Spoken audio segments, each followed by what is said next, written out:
신약성경 베드로전서 5장 7절부터 11절까지를 찾아서 봉독하겠습니다. 베드로전서 5장 7절부터 11절까지를 제가 봉독해 드리겠습니다. 너희 염려를 다 주께 맡기라. 이는 그가 너희를 돌보심이라. 근신하라. 깨어라. 너희 대적 마귀가 우는 사자같이 들어다니며 삼킬 자를 찾나니 너희는 믿음을 굳건하게 하여 그를 대적하라. 이는 세상에 있는 너희 형제들도 동일한 고난을 당하는 줄을 알미라. 모든 은혜의 하나님 곧 그리스도 안에서 너희를 도루사 자기의 영원한 영광에 들어가게 하십니까. 잠깐 고난을 당한 너희를 친히 온전하게 하시며 굳건하게 하시며 강하게 하시며 털을 견고하게 하시리라. 본능이 세세 무궁하도록 그에게 있을지어다. 아멘. 아멘. 오늘 2021년 마지막 송년주일에 마지막 때에 그런 제목으로 말씀을 드리도록 하겠습니다. 일본의 작가 히스이 고타로라는 사람이 그의 저서 내일이 내 생의 마지막 날이라면 이라는 책에서 이렇게 질문을 하고 있습니다. 내일이 내 생의 마지막 날이라면 단 한 번도 이 질문을 스스로 해보지 않았다면 당신은 지금 잘못 살고 있는 것이다. 우리 모두 언젠가 죽는다라고 했습니다. 이 저자는 5분간 누워서 아무것도 하지 않고 죽은 것처럼 있어 보라고 서문에 제시를 하고 있습니다. 지금 당신이 죽는다면 또는 죽음 직전이라면 후회가 없느냐? 만약 후회가 남는다면 어떤 이유에서인지 생각해 보라고 말하고 있습니다. 그리고 나중에 죽음을 맞이할 때 후회하지 않으려면 어떻게 살아야 되겠는지 다시 생각해 보라고 했습니다. 인생의 마지막은 누구에게나 찾아옵니다. 대개 사람들은 이 사실을 애써 외면하거나 잊고 지내는 경우가 많습니다. 마치 영원히 살 것처럼 오늘 할 일을 내일로 미루고 후회해야 할 일들을 쉽게 저지르며 자기다움을 잊은 채로 무언지도 모르는 것에 이끌려 살아갑니다. 그래서 이 히스이 고타로는 우리에게 묻습니다. 내일이 당신 삶의 마지막 날이라면, 그리고 말하기를 죽기 전에 가슴 치며 후회하는 일이 세상에서 가장 큰 불행이며 그 불행을 피할 유일한 방법은 죽음을 미리 상상해 보아야 한다고 했습니다. 그리고 이 저자는 생의 마지막 불행을 이기기 위하여 죽음을 미리 생각하도록 28가지의 질문을 하고 있습니다. 책에 나오는 질문을 보면 지금 이 순간이 임종이라고 생각하면 후회되는 것이 없을까? 죽을 때까지 잃고 싶지 않은 것은 무엇인가? 자신의 인생을 100점 만점에 몇 점이라고 생각하는가? 꿈을 갖고 있다면 손에 잡힐 듯이 구체화해 보았는가? 진정 하고 싶은 일이 무엇인가? 죽기 전에 하고 싶은 것 10가지를 목록에 작성해 보아라. 어떤 사람으로 기억되기를 원하는가? 묘비에는 어떤 글을 남기고 싶은가? 화해한다면 누구와 해야 하는가? 목숨을 바쳐 최선을 다할 사람이 있는가? 당신을 기억하는 사람은 누구인가? 사랑하는 사람에게 감사하다고 표현을 하는가?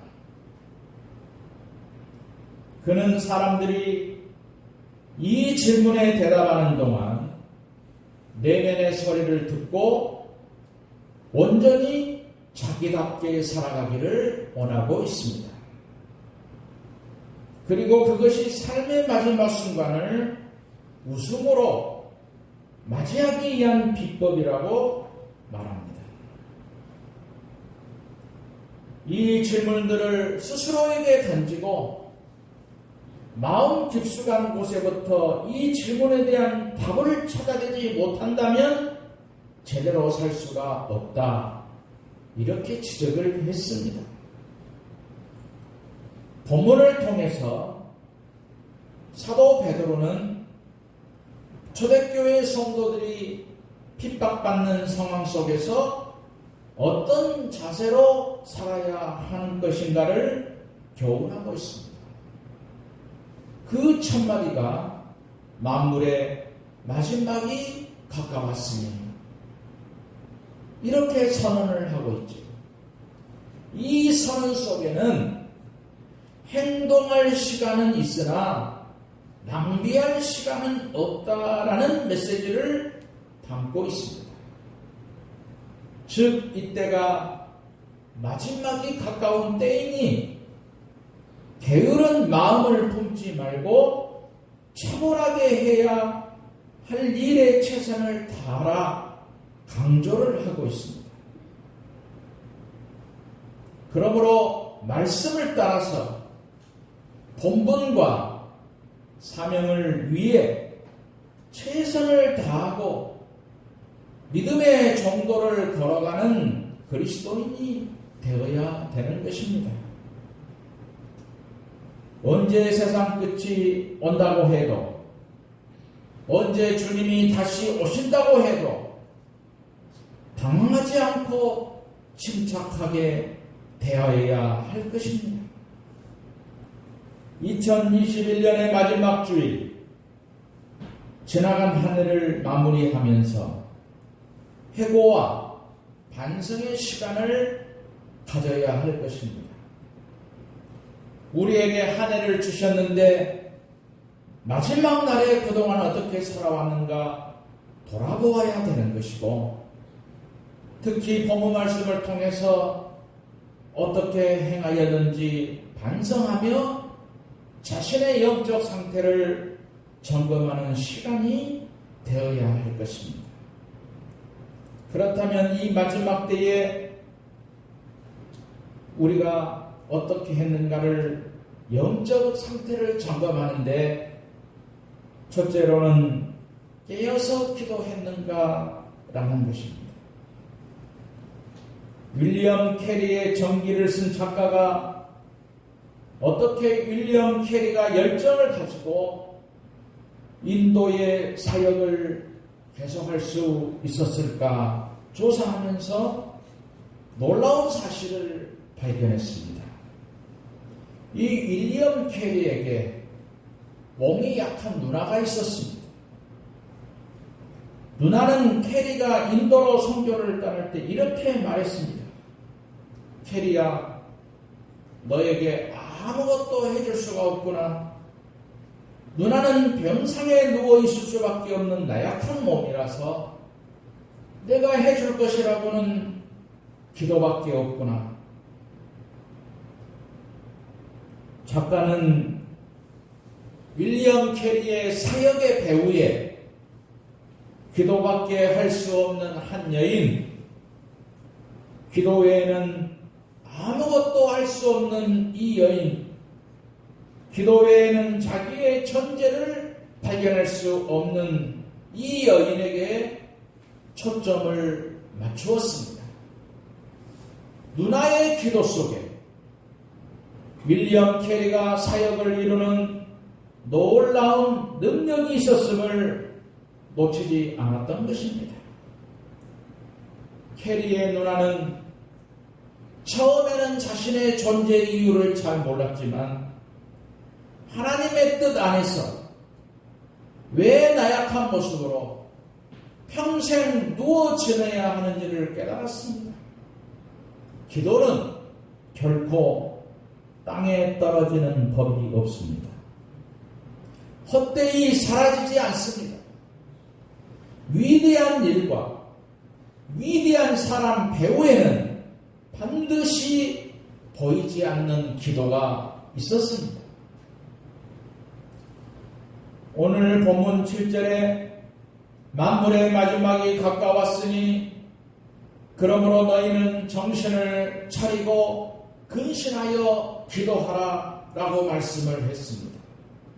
여기서 정신을 차리고 분별력을 가져라, 근실한 마음을 가져라, 정신을 맑게 하라. 마음과 정신을 맑게 하며 깨어 있어야 된다는 뜻입니다. 사도 베드로는 마지막 때에 성도들이 환경에 따라 여동치 말고 냉정하게 깨어 기도하며 자신의 믿음을 지키라고 교훈하고 있습니다. 마귀가 무서워하는 사람은 기도하는 사람입니다. 교회는 기도하는 사람을 통해서 역사가 일어나는 장소입니다. 그러므로 깨어 기도해야 됩니다. 한 해 동안 영적으로 깨어 있었는지, 깨어 기도하셨는지, 어렵고 힘든 일이 있더라도 깨어 기도하면 승리하는 것입니다.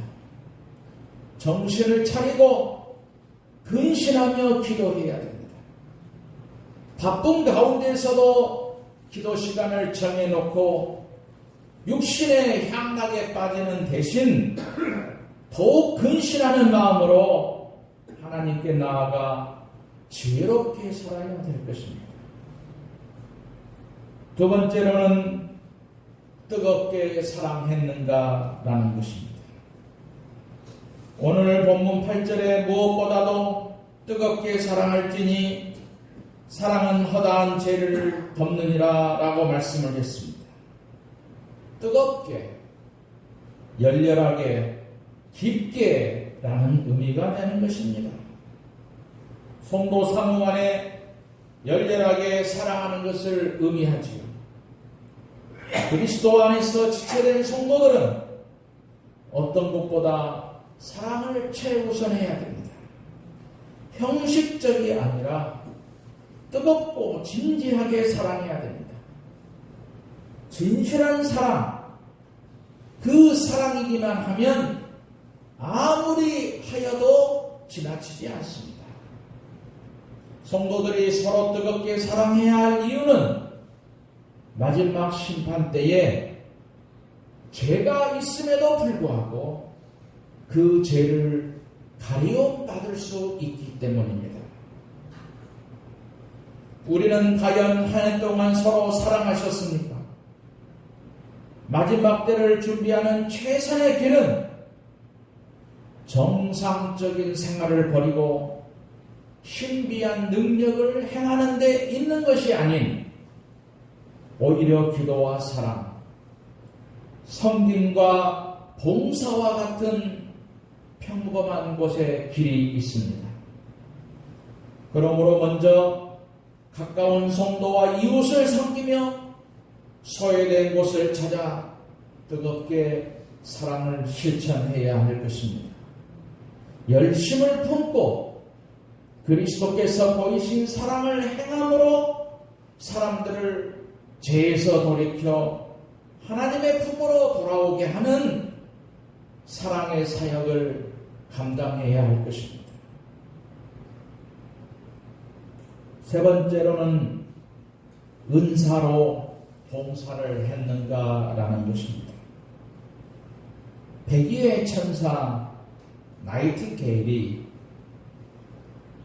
러시아와 영국을 비롯한 연합군 사이에 벌어졌던 크리미아 전쟁의 참상에 관한 보도를 보고 안타까운 마음이 들었습니다.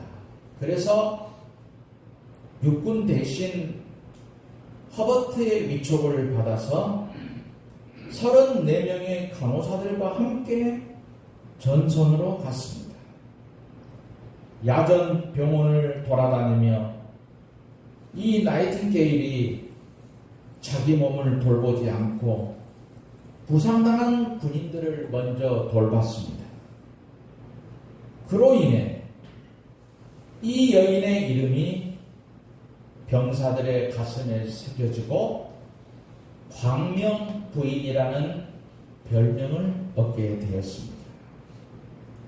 기자들이 저마다 이 나이팅게일에게 몰려와서 사진을 찍게 해달라 부탁을 했습니다. 그러나 이 나이팅게일이 거절하고 자기를 잊어버려 달라고 부탁을 했습니다. 왜? 그는 자기가 가진 은사대로 봉사했기 때문이죠. 오늘 본문 말씀에 각각 은사를 받은 대로 하나님의 여러 가지 은혜를 맡은 선한 청지기같이 봉사하라고 말씀을 했습니다. 우리가 잘 아는 대로 은사는 카리스마입니다. 하나님의 은혜에 기초해서 성도에게 주어진 영적인 선물, 은사, 카리스마입니다. 예언이나 방언 같은 은사를 말하는 것이 아니고 가난한 자를 돌보는 것, 가르치는 것, 자선을 베푸는 것, 긍휼을 베푸는 것처럼 그리스도의 공동체를 섬기는 데 유익한 모든 것을 포함하는 것이 바로 은사입니다. 그리고 은사의 주인은 하나님이요, 은사를 받은 사람은 단지 청지기에 불과하고 은사의 목적은 봉사하고 섬기는 데 있음을 깨달아야 하는 것입니다. 그러므로 그리스도인은 받은 은사를 가지고 청지기로서 서로 유익을 위해 봉사하고 섬겨야 하는 것입니다. 봉사는 하나님이 주신 힘으로 하는 것입니다. 사람의 힘으로 아니고 억지로가 아니고 체면을 차리려고 하는 것이 아니라 하나님이 주신 은사대로 봉사하는 것입니다. 만약에 사람의 힘으로 하다가 여의치 않게 되면 불평이 앞서게 되는 것이죠. 한 해 동안 우리는 어떻게 봉사했습니까? 사람의 힘으로 하셨습니까? 그리스도인은 모름지기 하나님이 주시는 은사와 하나님의 공급하시는 힘으로 봉사해야 하는 것입니다. 자랑할 만한 은사가 있다면 자신의 유익을 위해서가 아닌 하나님과 교회의 유익을 위해 사용하며 봉사해야 할 것입니다. 베드로는 성도의 마땅한 삶을 권면하면서 서로라는 단어를 여러 번 이 베드로서에서 강조하고 있습니다. 성도의 사랑과 섬김의 일방적인 것이라고는 있을 수 없고 서로를 향한 쌍방적인 섬김만 있다는 사실을 강조하기 위한 것입니다. 서로 섬김, 상호 섬김은 교회를 지탱하는 대들보와 같습니다. 교회는 세상의 조직과 법이나 강제적인 힘이 아닌 자발적인 섬김과 사랑을 통해서 유지하는 곳입니다. 그러므로 서로 섬기기 위한 노력을 게을리해서는 안 될 것입니다. 서로 높이고 세워줌으로 그리스도의 몸된 교회를 세우고 서로 함께 높아지는 성숙한 믿음을 가져야 할 것입니다. 지금 한 해의 마지막에 서 있습니다. 각자의 모습을 진지하게 돌아보시기 바랍니다. 지금까지 깨어서 기도하셨습니까? 뜨겁게 사랑하였습니까? 과연 은사로 봉사하였습니까? 마지막 순간까지 최선을 다하는 모습이 되어서 하나님께 인정받는 복된 성도들이 다 되시기를 주님의 이름으로 축원드립니다.